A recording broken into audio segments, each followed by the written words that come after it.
Anatomy is all about diagrams, physiology is all about flowcharts, and biochemistry is all about cycles. And the common factor in all these is applied part of whatever we are learning. Basically, people do not focus on these important and basic points of each and every subject, and that is why they fail to realize how to study that respective subject. And then the end thing that they do, which appears to be easy and fruitful for time being but not in the long run, is watching videos, utilizing the postgraduate crash course notes to write the theory exam. They probably pass very easily in a very short amount of time without much efforts and pains. But at the end of the day, they do not realize that they are tending to not gain any kind of knowledge which is foundational for the rest of the MBBS. In this regard, when I say anatomy deals with diagrams, it means what? Except for the terminologies, except for the applied aspect which you need to understand and remember, rest all is about diagrams. For example, you were taught about hip bone. So hip bone के crest पे क्या muscles है उसकी line diagram बनानी चाहिए. Essential tuberosity पे क्या muscles है, ओरिजिन इंसर्शन, उसकी लाइन डायग्राम बनानी चाहिए. प्यूबिक ट्यूबरकल और सुपीरियर इंफीरियर प्यूबिक रामाई के ऊपर क्या मसल्स का ओरिजिन इंसर्शन है, उसका लाइन डायग्राम बनाना चाहिए. फ्लैंक्स के ऊपर किसके, तुम्हारे हिप बोन के पोस्टीरियर ग्लूटियल रीजन में कौन कौन से मसल्स हैं, उसका लाइन डायग्राम बनाना चाहिए. और वो डायग्राम ऐसे रफ पेज पे नहीं बनाना चाहिए, फेयर एंड लवली बनाना चाहिए, ताकि जब कभी भी आप रिवाइज करोगे तो आपको वो ध्यान रहेगा. पहला मुद्दा तो एनाटॉमी डायग्राम्स है. ये कैसे, तो अब जब आपको सिखाया गया, आपको पढ़ाया गया, उस टाइम पे आप साथ साथ में फॉलो करते हैं कि क्या बता रहा है. आप पहले पढ़ के जाते तो बहुत अच्छा है, but if not an issue. आप जब बता रहे तो क्लास में क्या करना चाहिए, क्लास में समझने की कोशिश करना चाहिए, पर उसके भी पहले ये ध्यान में लेना चाहिए कि हमको क्या पढ़ा रहे हैं, किताब में वो कहाँ पर है, कितना कवर किया. वो तो बोल के चले गए हमने आज 100 पेज कवर कर दिया पहले ही दिन में, पर उसमें काम का कितना है, उसमें सच्ची में 100 पेज कवर किया है या उस स्लाइड में वो क्या सिखाते क्या बताते, केवल नोट करते रहना. वो क्लास में लिखने वाली रफ बुक होनी चाहिए आपकी. और घर में आने के बाद में फिर आप टेक्स्ट बुक खोल के देखो कि भाई क्या क्या पढ़ाया है, क्या क्या कवर किया है, और इसमें से क्या क्या काम का है. समझ में आया? तो वो क्या क्या काम का है वो कैसे डिसाइड होगा वो मैं बाद में बताऊंगा. पर फिर उसको मार्क करना, उतना पढ़ना, उसके अपने नोट्स बनाना, डायग्राम ड्रॉ करना. जो चीज़ एनाटॉमी में आप डायग्राम में ड्रॉ नहीं कर सकते, डायग्राम में नहीं दिखा सकते, उस चीज़ को ध्यान ही मत रखो. अप्लाइड और टेक्निकल एस्पेक्ट की बात नहीं कर रहा हूँ, जो डायग्रामेटिक है. फॉर एग्जाम्पल ये मसल, अब ये मसल इस फलाने फलाने स्ट्रक्चर की बाउंड्री है, पर अगर वो नहीं दिख रही है ना तो उसको भूल जाओ. तीसरी इंपॉर्टेंट बात, पहली बात क्या, it is all about diagrams. दूसरा कैसे पढ़ना है एनाटॉमी में. तीसरा इस पढ़ने में एक इंपॉर्टेंट एस्पेक्ट है, वो है एटलास.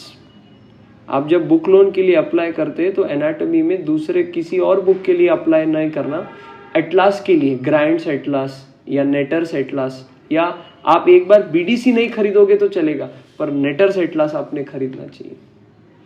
उस एटलास में वो पेंटिंग है, वो डायग्राम है जो आपको रियल बॉडी में दिखेगी, 3D 2D सब प्रकार से. और जब भी एनाटॉमी पढ़ने के लिए बैठेंगे, एक बीडीसी टेक्स्ट बुक, दूसरा नेटर्स एटलास और तीसरा अपना नोटबुक. ये तीन छोड़ के चौथा कुछ नहीं रखना अपने पास. अब जो आप बीटीसी में पढ़ रहे हो, हमारी गंदी आदत क्या है, हम जो पहला बड़ा अक्षर होता है ना, सब किसी भी टेक्स्ट बुक में पहला अक्षर लेटर बड़ा होता है, उसको लेकर वहां से लेकर के लास्ट के फुल स्टॉप तक सब पढ़ते हैं। एकदम गलत। हमको उसमें से नॉलेज लेना है, उसके ऊपर पीएचडी नहीं करना। नॉलेज लेके हमको कहाँ अप्लाई करना है? 2 जगह पे, एक एग्जाम पेपर में और दूसरा क्लिनिकल सिनेरियो में आगे। तो एग्जाम पॉइंट ऑफ व्यू से जब हम पढ़ते हैं तो हम इस तरीके से पढ़ना चाहिए कि हमारे सारे पॉइंट्स कवर होने चाहिए, और पेशेंट पॉइंट ऑफ व्यू से, आगे के एप्लीकेशन पॉइंट ऑफ व्यू से तो हमारा कंसेप्ट क्लियर होना चाहिए, कुछ भी पढ़ रहे कोई भी सब्जेक्ट। तो इसमें ये बात है कि जब हम एनाटॉमी पढ़ रहे हैं तो लाइन जब हम पढ़ते हैं पहले मार्क करना, पहले अक्षर से पढ़ने की जरूरत नहीं है, मार्क करना कि मेरे को क्या पूछा गया है, इसके बारे में मेरे को क्या जानना है। जैसे आप मंडे को सीखोगे फीमोरल ट्रायंगल, तो फीमोरल ट्रायंगल माने क्या, उसके बाउंड्रीज क्या, उसके मसल्स क्या, उसका कंटेंट क्या, उसमें अप्लाइड एनाटॉमी क्या, उसका ब्लड सप्लाई, नर्व सप्लाई, ऐसा कुछ है, ऐसा सब इतना जान लिया, उसको टिक करना, उतना पढ़ना, उसको समझना। जब आप पढ़ते हो तो पढ़ते पढ़ते उस चीज को एटलास में देखना। पढ़ते पढ़ते उस चीज को अगर आप एटलास में नहीं देख रहे तो आपके जैसा मूर्ख आदमी कोई नहीं है। और अगर आप ये भरोसे कि वीडियो में वो दिखा रहा है, डायग्राम पे सिखा रहा है, तो इस आदत को छोड़ दो। उसका कारण ऐसा है कि वीडियो देख के जब वो समझा रहा है केवल आप उतना ही समझते हैं, तो आप अपनी बुद्धि को ताला लगा देते हैं अपनी। और जब आप अपनी बुद्धि को ताला लगा देते हैं तो आप आगे सोचने लायक नहीं रखते। आप अपनी बुद्धि को, उसके हाथ पैर काट देते हैं और उसको लिंपिंग बना देते हैं, रेंगता बना देते हैं, उसकी इमेजिनेबिलिटी को खत्म कर देते हैं। टाइम ज्यादा लगेगा, 1 घंटा ज्यादा लगेगा, डबल टाइम लगेगा, पर खुद से पढ़ने की आदत डालो। अभी आदत डालोगे तो 2-4 महीने में तुमको उसका परिणाम बहुत अच्छा मिलेगा। यह मेरा व्यक्तिगत अनुभव है। और आपको एक बार पक्का होगा ना, अब जैसे हम लेक्चर लेते हैं ना, मैं कोई रोज पढ़ के नहीं आता हूं भाई। मैं कभी क्लास में, मैं पिछले साल पूरा लिया, कभी मैं जो उस टाइम पे क्या पढ़ा है वो रिकॉल हो जाता है आपको, और आपके सामने प्रेजेंटेशन रहता ही है हेल्प होने के लिए। इसलिए वो ऐसा क्यों है? Because of such kind of way of approach of learning. तो उसको पढ़ना कि भाई फीमोरल ट्रायंगल का लैटरल बाउंड्री इससे बन रहा है, तो लैटरल मतलब बाहर वाला। अब ये मसल उस डायग्राम में देखो, ये लैटरल में ये बाउंड्री है क्या, फिर उसका ओरिजिन इंसर्शन तो अपन ऑलरेडी पढ़े हुए रहते हैं, बराबर है। एलसीडी में पढ़ते हैं ना, सुनते हैं तो ध्यान में आता है, क्लिक होता है। और फिर पढ़ने के बाद में, समझने के बाद में, फिर हम पेपर में क्या लिखेंगे। एक एलएक्यू लिखने के लिए आपको 15 to 20 मिनट्स मिलता है मैक्सिमम। 20 मिनट्स में मेरे को जो लिखना है, वो टाइम मैनेजमेंट एग्जाम का बाद में बताऊंगा 20 क्यों आया, कैसा आया, क्या है क्या नहीं है। 20 पेज में आपको 5 पेज 6 पेज लिखना है। तो 5-6 पेज जो आप लिखोगे, वो क्या लिखूंगा इसको आप अब जो भी समझे, वो 5-6 पेज आप देख करके अपने अच्छे से नोट्स बनाओ। और अगर आप रोज 1 एलएक्यू और 2 एसएक्यू या फिर 2 एलएक्यू इस स्पीड से अगर आप रोज पढ़ते हैं ना, रोज हर सब्जेक्ट का मिला के बोल रहा हूँ मैं, कि आज एनाटॉमी पढ़ा, कल फिजियो पढ़ा, परसों बायोकेम पढ़ा, ऐसा पढ़ेंगे ना, तो आपको सत्य बात कि आपको कभी तकलीफ नहीं आएगा। और केवल 2 घंटा लगता है पढ़ने के लिए, केवल 2 घंटा लगता है। और इसमें और रस लाने के लिए आप क्या कर सकते हैं, आप टीम डिस्कशन करते हैं, ग्रुप डिस्कशन कर सकते हैं कि भाई इस वीक में अपना ये चैप्टर खत्म होना चाहिए, वीकेंड पे आके एक दूसरे को अपन क्वेश्चन पूछेंगे। रूममेट हो गए, रीजन के लोग हो गए, कि कोई बास्केटबॉल ग्रुप हो गया, कोई बैडमिंटन ग्रुप हो गया, कोई भी तुम्हारा किसी एक्टिविटी के कारण कोई ग्रुप बना, कोई रिसर्च ग्रुप बना, कोई सेमिनार ग्रुप बना, कोई रोल नंबर का हिसाब से ग्रुप बना। तो इस प्रकार से एनाटॉमी को पढ़ा जाना चाहिए। और हर चैप्टर का अप्लाइड तो मस्ट है। आप बिना मतलब का कोई भी कॉन्सेप्ट नहीं पढ़ते, समझ में आया। दूसरा आया फिजियोलॉजी। एनाटॉमी माने क्या, संरचना, structural detail discussion of body, human body, anatomy. तो उसमें समझने जैसा क्या है, इमेजिनेशन करने का, ये यहाँ से यहाँ है। और जो हम पढ़ते, जिसका नोट्स बना है, वो जब डाइसेक्शन करते तो सब देखने का, तो वो पिक्टोरल मेमोरी तुम्हारे एक बार दिमाग में फिक्स हो गया तो जिंदगी में कभी तुम भूलोगे नहीं। तो पहले क्लास में पढ़ाया, फिर तुम घर पे आके खाली उसको देखे, फिर तुम नोट्स बनाए और फिर तुम डाइसेक्शन किए, या पहले डाइसेक्शन किए फिर नोट्स बनाए। डाइसेक्शन में फोटो लेके रखने का थोड़ा सा अलाउ करते हैं, थोड़ा सा वो ऐसा लेके खुद के साथ सेल्फी नहीं लेने का, पर अलाउ मतलब इनिशियली वो डांटेंगे ही, पर वो कहीं पे भेजना नहीं चाहिए, वो फोटो अपने तक रखना चाहिए केवल, क्योंकि और उसमें कैडेवर का बिल्कुल भी आइडेंटिटी रिवील नहीं होना चाहिए, उस पार्ट का उतना सा ही फोटो लेने का खाली अपने इंफॉर्मेशन के लिए। तो ऐसा अगर आप पढ़ोगे तो आपके जैसा बेहतरीन जबरदस्त एनाटोमिस्ट कोई नहीं होगा आपके पूरे पैन महाराष्ट्र, पैन इंडिया। फिर physiology is all about the functional discussion. जैसे हार्ट आपको अगर ब्लड सिखा रहे जनरल फिजियोलॉजी सिखा रहे हैं, तो बॉडी का हीमोस्टेसिस कैसे, ये थोड़ा होम्योस्टेसिस कैसे होता है, ऑस्मोलरिटी क्या होता है, external compartment, internal compartment, fluid, blood, lymph, फलाना ढिकड़ा, तो पूरा प्रोसेस है। इस मेम्ब्रेन में से, इस ट्रांसपोर्टर में से आता है, इस चैनल में से आता है, ये होता है, वो होता है, वो सब दिमाग का काम है, समझने का काम है।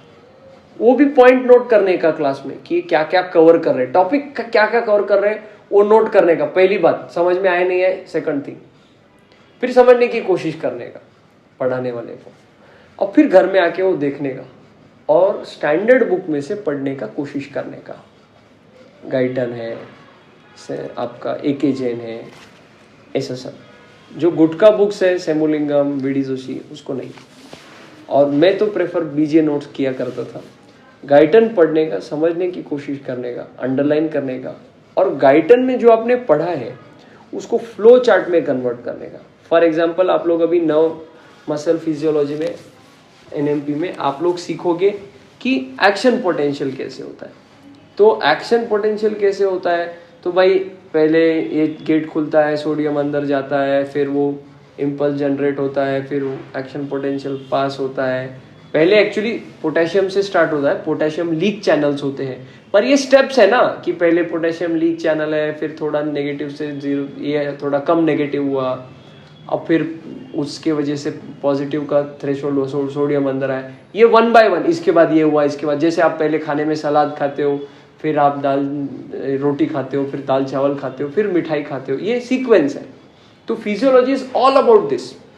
जैसे हार्ट पंप कर रहा है तो उसका कार्डियक साइकिल है, 8 फेजेस है, तो कैसे कर रहा है, सिस्टोल के 5 है, डायस्टोल, सिस्टोल के 3 है, डायस्टोल के 5 है, ऐसा है वैसा है, ये सब समझ में आया कहने का क्या मतलब है मेरा।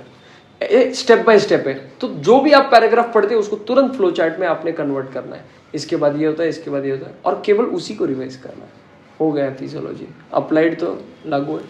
उसके बाद तीसरा चीज है बायोकेमिस्ट्री। बायोकेमिस्ट्री पूरा साइकिल है, मतलब है प्रोसेसेस ही है।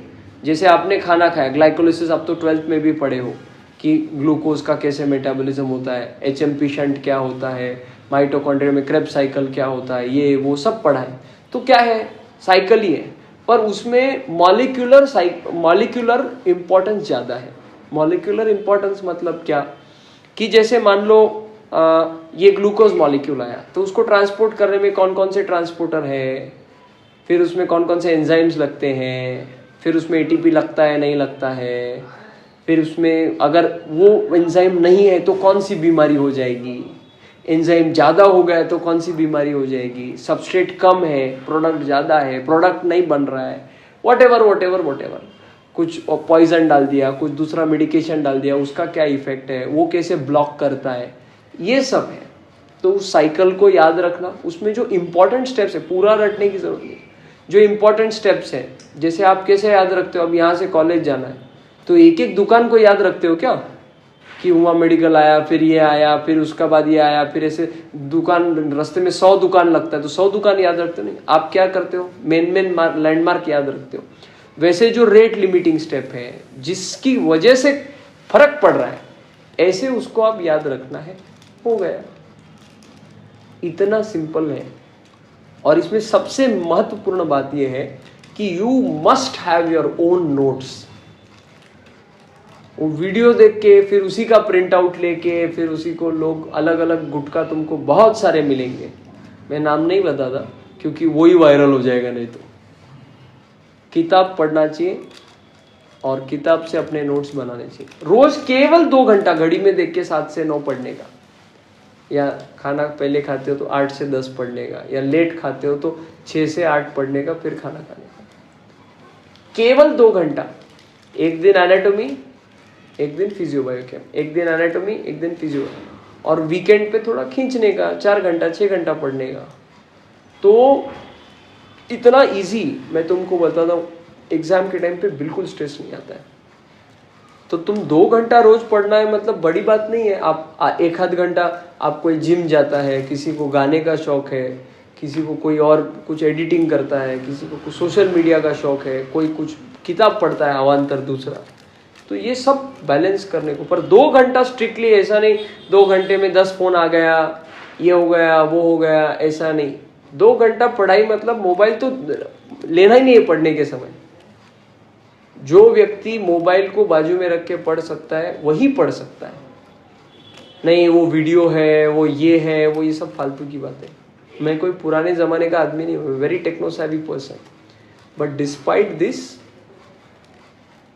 उसको machines are good servants and they are bad masters. तो इस हिसाब से ऐसा सब है।